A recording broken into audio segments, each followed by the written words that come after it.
దేవుడు నీకు ఇచ్చిన కుటుంబాన్ని బట్టి దేవుని స్తుతించు. నీ కుటుంబాన్ని బట్టి సనగొద్దు, విమర్శించొద్దు ప్రతిసారి. కోర్స్ నీ భర్త ఇంకా ప్రభు దగ్గరికి రాలేదు, ఐ నో దాట్. నీ భార్య ఇంకా ప్రభువుని సంపూర్ణంగా అంగీకరించలేదు. But don't despise them, don't reject them. వారిని తృణీకరించి అసహ్యంగా మాట్లాడి విమర్శనాత్మక మాట్లాడి దయచేసి వారిని పోగొట్టుకోకండి. నీ కుటుంబాన్ని దేవుడు నీకు ఇచ్చాడన్నప్పుడు ఆ కుటుంబాన్ని బట్టి దేవుని స్తుతించాలా.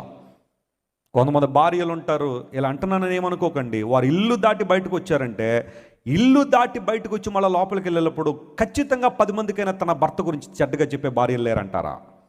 నీ భర్త గురించి అదేనమ్మా నువ్వు చెప్పేది. నీకోసం కష్టపడుతున్నాడే, నీకోసం ప్రార్థన చేస్తున్నాడే, నీకోసం రాత్రనగా పగలనగా ప్రయాసపడి మీ బిడ్డలను పోషించడానికి చాలా ప్రయాసపడుతున్నాడే. ప్రతిసారి నీ భర్తను బయటికి తీసుకెళ్ళి అందరి ముందు చెడ్డగా మాట్లాడి, ప్రాముఖ్యంగా నీ బంధువులు నీ తల్లిదండ్రుల ముందు చెడ్డగా మాట్లాడితే, ఒకప్పుడు ఎలాగా కొద్దిగా విలువ ఇచ్చే నీ తల్లిదండ్రులు నీ సిబ్లింగ్స్ అసలు ఇప్పుడు విలువ ఇవ్వట్లేదు నీ భర్తకి.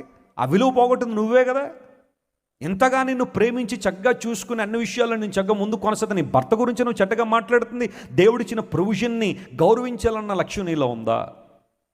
పురుషులతో మాట్లాడుతున్నాను, నీ భార్య గురించి చెడ్డగా మాట్లాడుతున్నావు ఎవరి దగ్గర అయినా? ఆమె అలాంటిదండి ఇలాంటిదండి అని చెడ్డగా మాట్లాడి నీ భార్యను అగౌరవపరుస్తున్నావా? జాగ్రత్త సుమా.